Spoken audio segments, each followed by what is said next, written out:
The best salespeople in the world are the ones who do it without you even noticing.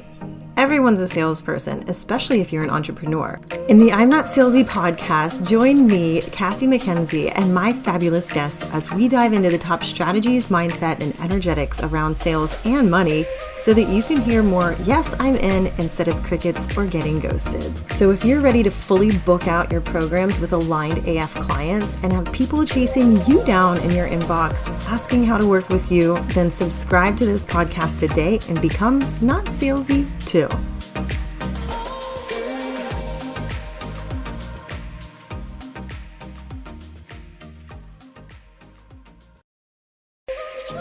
The best salespeople in the world are the ones who do it without you even noticing. Everyone's a salesperson, especially if you're an entrepreneur. In the I'm Not Salesy podcast, join me, Cassie McKenzie, and my fabulous guests as we dive into the top strategies, mindset, and energetics around sales and money so that you can hear more, yes, I'm in, instead of crickets or getting ghosted. So if you're ready to fully book out your programs with aligned AF clients and have people chasing you down in your inbox, asking how to work with you, then subscribe to this podcast today and become not salesy too.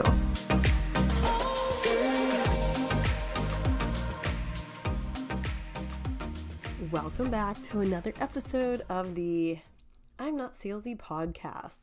I'm Cassie McKenzie, and I am a sales coach for coaches online, and I'm so excited that you're here because I help online coaches with inconsistent sales sell 1K offers strictly through the DMs without sales calls by leveraging non-salesy strategies. So obviously that's why this is called the I'm Not Salesy podcast, because I don't believe in using sales scripts or copy and paste DMs to every follower or even showing up online only when it's time for a launch.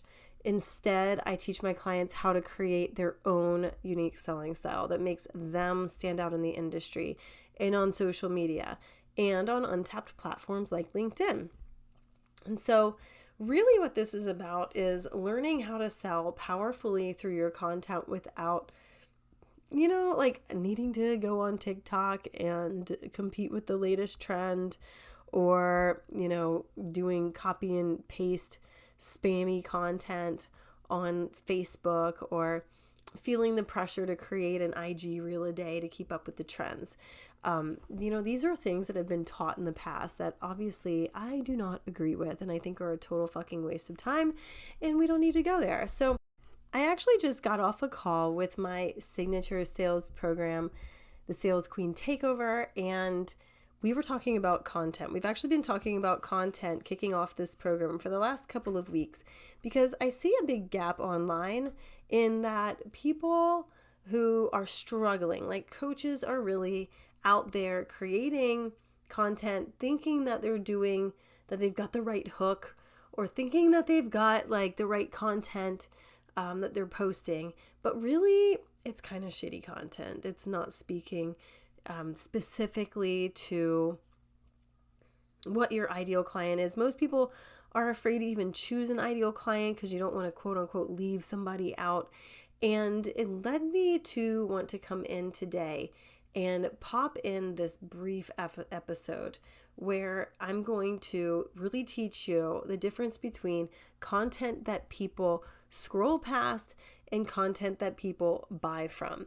Because when, I teach about selling in the DMs, I don't believe that you need to get on sales calls to sell your coaching offer. I think a lot of times it's a waste of time. It's a strategy that a lot of coaches used to use and coach and actually, promote.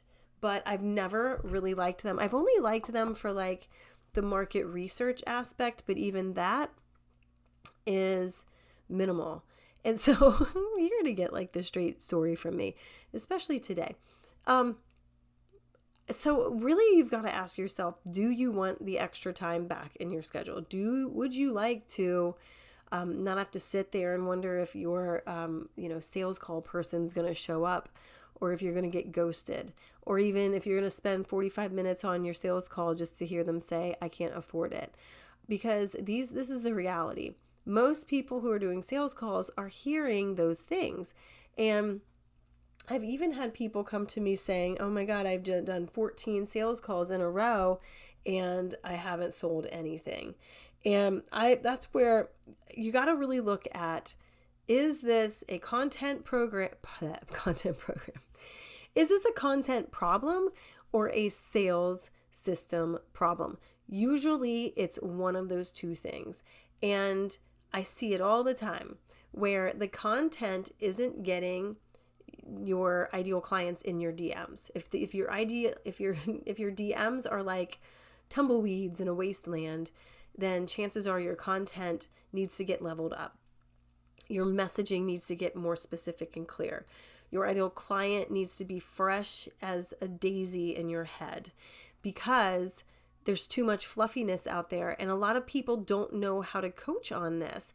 I am amazed at some of the shit messaging that I see all the time online, and then I talk to people and they're like, oh yeah, I worked on a coach and developed that. I'm like, you've got to be effing kidding me. Oh my God, let's fix that pronto. And then once they fix it, they start to see people come out of the woodwork, and lo and behold, isn't that crazy?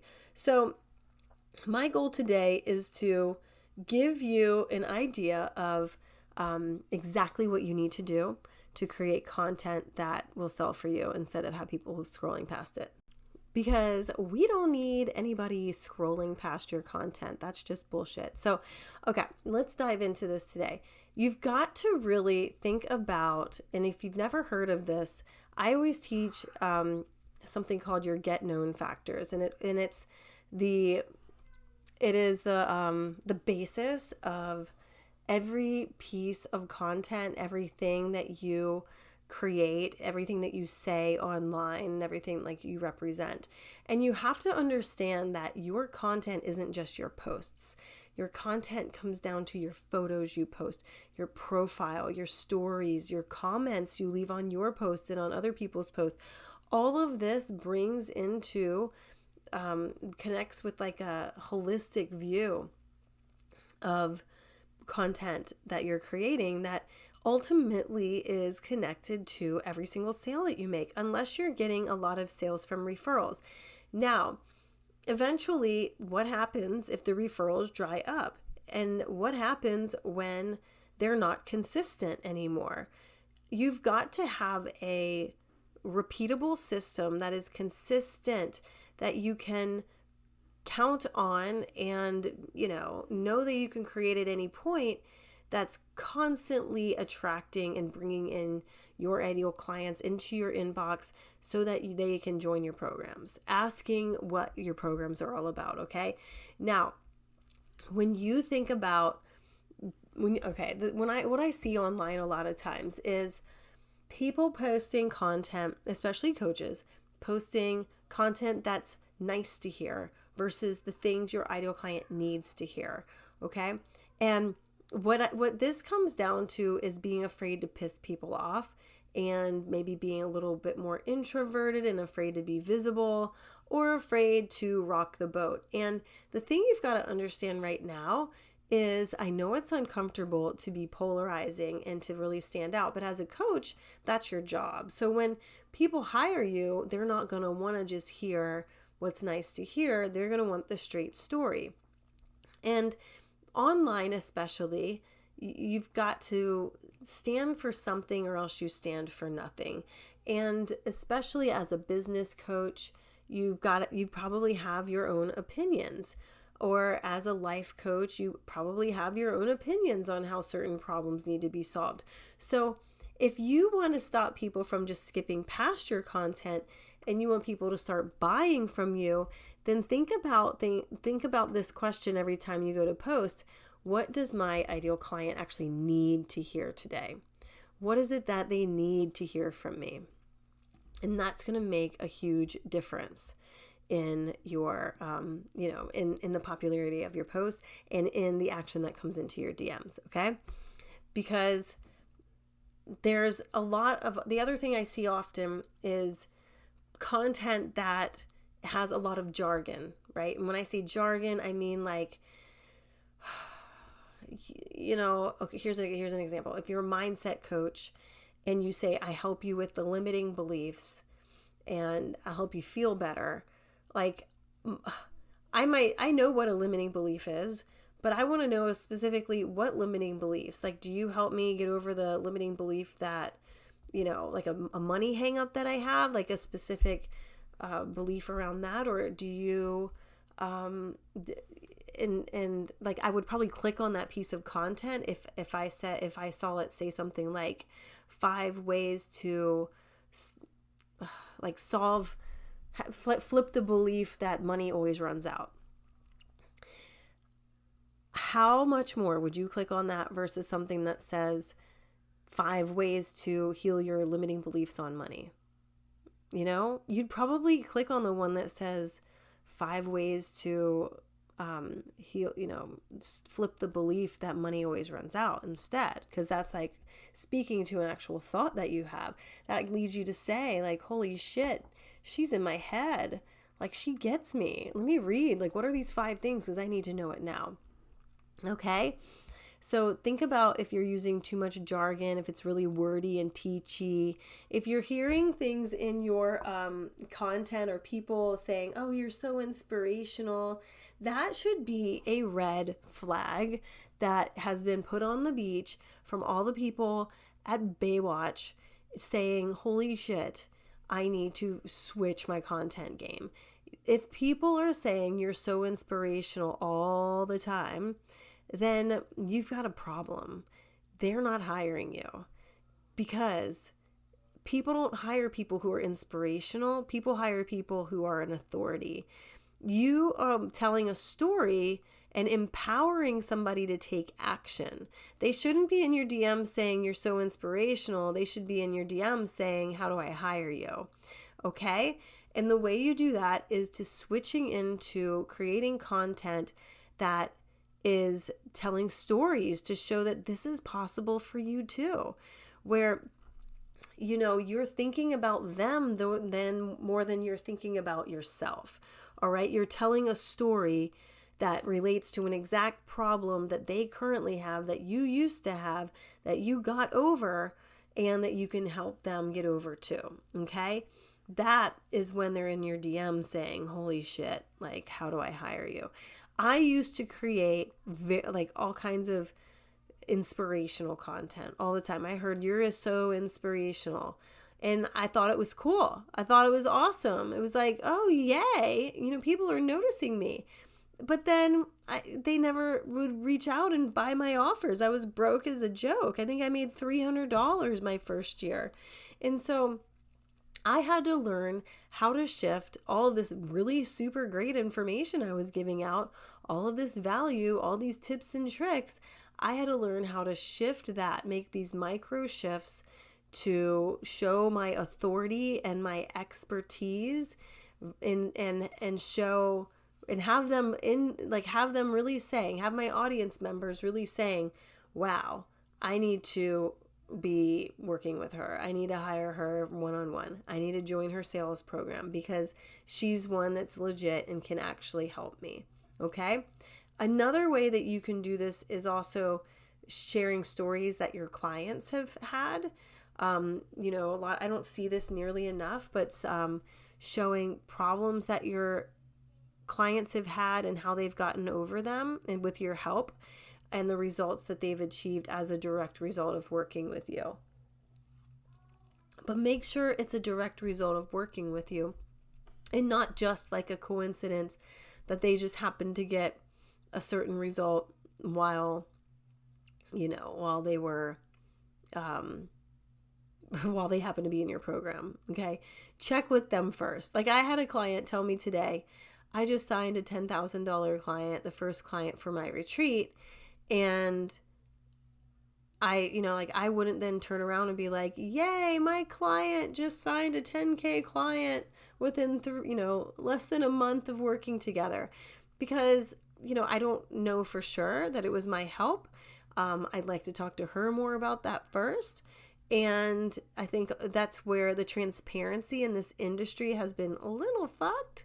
and people taking credit for other people's work when maybe it was just a referral that came, or maybe it was just, like another former client that re-signed on with you, which in this case, this client, it was a former client that circled back and joined a new retreat she's offering. So I'm super excited about that. Anyway, so this is really the difference between content people are going to skip past, where it's just a nice to hear, you're tons of jargon, you're very wordy and teachy, you're so inspirational, and also it's targeted to the masses, really not very specifically targeted down to a certain type of ideal client. And instead, it's kind of, jack of all trades, master of none. And these days, in this market, with this economy, with the fact that people have been burned in the past, people have money to spend, but they're way more cautious and hesitant about who they invest in, and they're doing the research a lot more because of some of these crappy ass programs that were created in the past.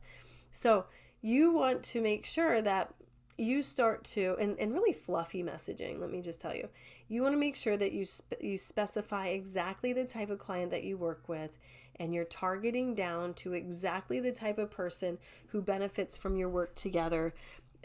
Speak to that in your content all the time so that they can actually see the types of results and see what they'd get out of working together. Okay? And that's going to be the type of content people buy from. That's exactly what your clients need to hear. It's very empowering, very authoritative. It tells them that this is possible for them too, and shows them that pathway so that they can get the result that they've been craving with you and your help. Now, I would love for your homework moving forward. You love the homework. Tell me what your biggest takeaway was from this episode. Like, did something specific stand out? I'd love to hear it. I love hearing from you guys in the DMs. This has been so fun to get feedback from my podcast and to see that it's making a difference in your life and with you making sales online. And if you want to inquire about working together, I'm actually restructuring some of my offers and going to be offering a lot more free trainings coming up here this month. As soon as I get over, I actually have COVID. That's why I sound weird right now. I've got like a migraine and COVID, but I really feel like I'm in the zone when I come and talk about content and sales. It's really weird. It makes my headache go away. So I might create like 6 podcast episodes today. Anyway, but definitely reach out to me and tell me what you love about this episode. You can screenshot it and share it on your Insta stories. Share me on social media so more people can find it. And also, if you're ready to learn how to sell without sales calls and sell in the DMs exclusively without doing any kind of weird shit like shaking your ass on TikTok or like, copy and paste DMs to all the followers or showing up online only when it's time to launch, and you really want to learn how to create powerful content that sends all the right people directly into your DMs, and also learn how to sell without needing to do any kind of, cold messaging or sleazy tactics and feeling pushy, and instead sell with your own selling style, then DM me about ways to work together. I'd love to hear from you, and stay tuned for my trainings that are going to be coming up. I'm going to be doing a 3-day live free training in the next couple of weeks. By the end of August, this is going to be scheduled, and I can't wait to have you be a part of it. So stay tuned for that. It got a little bit delayed because of this whole COVID thing, but I hope to have my brain back a little bit tomorrow so that I can put that together. I don't like being delayed, believe me. That's not the vibe. Alrighty, I love you guys. I hope you have a great rest of your day, and I'll be talking with you soon. Bye. If you loved this episode of I'm Not Salesy, then go ahead and hit subscribe so that you're notified of the next episode. And also leave a 5-star rating and a review. And if you send it to the link in the show notes, we will send you a present in return. We also love to feature reviews on the podcast as well. So we'd love to feature yours. So go ahead and send a screenshot to the inbox and come find me on social media. I love hearing what you're up to and how you're becoming not salesy too. I'll see you in the next episode.